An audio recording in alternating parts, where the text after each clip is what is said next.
Sego everyone, Chief Shuri Lynn Hill here. Nyawa, thank you for tuning in to the weekly Chief and Council radio show. My update that I have for you is Thursday, July 10th, I attended the opening ceremonies of the Special Olympics Ontario at the Waynes Gretzky Centre in Brantford.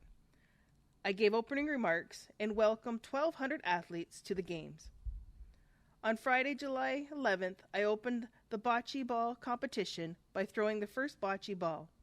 Six Nations Police Services, along with the Brantford Police Service and the Ontario Provincial Police Service, collaborated with the Special Olympics Ontario to host this event at the Six Nations Parks and Recreation Blue Track, which had 82 competitors. On Saturday, July 12th, I participated in the bocce ball medal presentation at the Six Nations Community Hall. Congratulations to all the athletes who participated in the Special Olympics Ontario.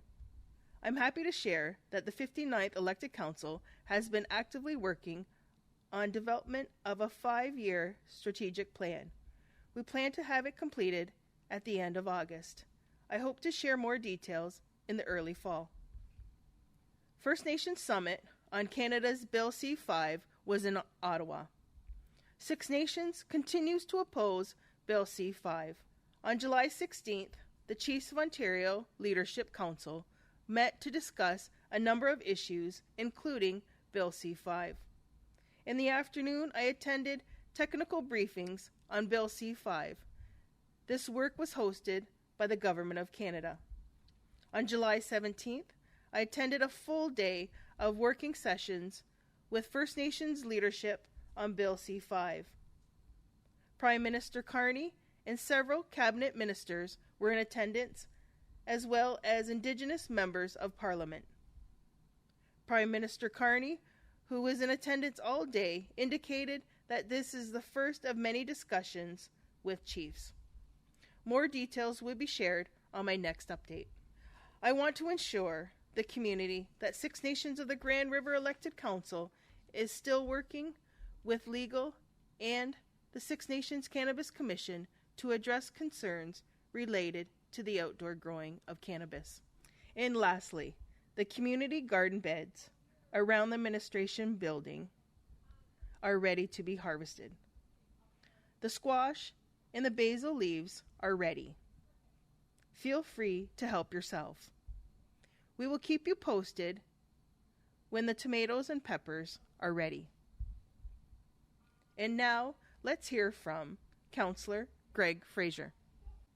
Nyawa Chief, and I would like to say Sego to everyone. It's Councillor Greg Fraser here. And today I'm going to start things off by talking about our First Nation brothers and sisters from Manitoba. They have been evacuated from their communities due to the fires in their home territories in northern Manitoba. They are presently staying in Niagara Falls, and there's quite a few there that have been displaced for several months. It is a little bit of a bittersweet announcement. Bitter in the fact that they are away from their homes, and of course it's a sweet announcement that we may be able to provide a little bit of a cultural relief for them so that they can come and enjoy Six Nations and what Six Nations has to offer. And on this July 29th, they will be visiting our community.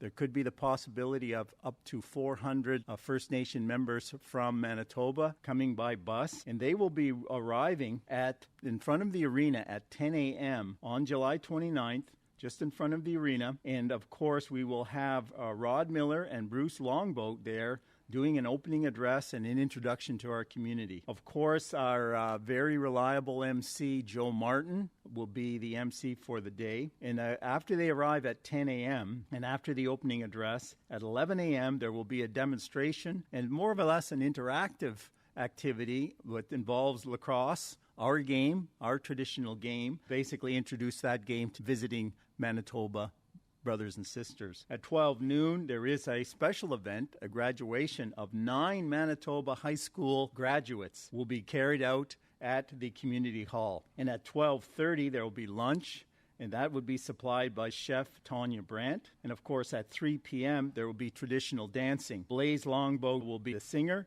as well as he's accompanying dancers. And that will be done on the outdoor stage behind the community hall. At 4 p.m., there will be the traditional closing, again at the outdoor stage behind the community hall. But during the day, throughout the day, there will be various activities, both indoors and outdoors, that they may be partake in and they may enjoy. Just one final note is that there is a donation room. Of course, they were asking if we could supply or have people that wanted to donate personal hygiene items or clean, slightly used clothing for both adults and children. That'll be all day from 10 to 4, July 29th at the Dejot. Of course, this is coming up to Powwow weekend. And I would like to say to everyone out there to keep those driving speeds down so we can all have a safe and enjoyable powwow weekend. Now, Chief, back over to you. Nyawa, Councillor Greg Fraser, and Nyawa to all of you for tuning in and listening to the Chief and Council radio show. Until our next episode, take care, be safe, be well, and be kind. Have a great week. Stay tuned from the Six Nations Emergency Operations Center about the ongoing state of emergency in place for the Six Nations of the Grand River community. Sego everyone. This is Caitlin Court, the Emergency Information Officer, letting you know that there is no update this week for our Emergency Operations Center regarding the ongoing state of emergency due to flooding in our community. A reminder that we want to emphasize the importance of home insurance and making claims if needed.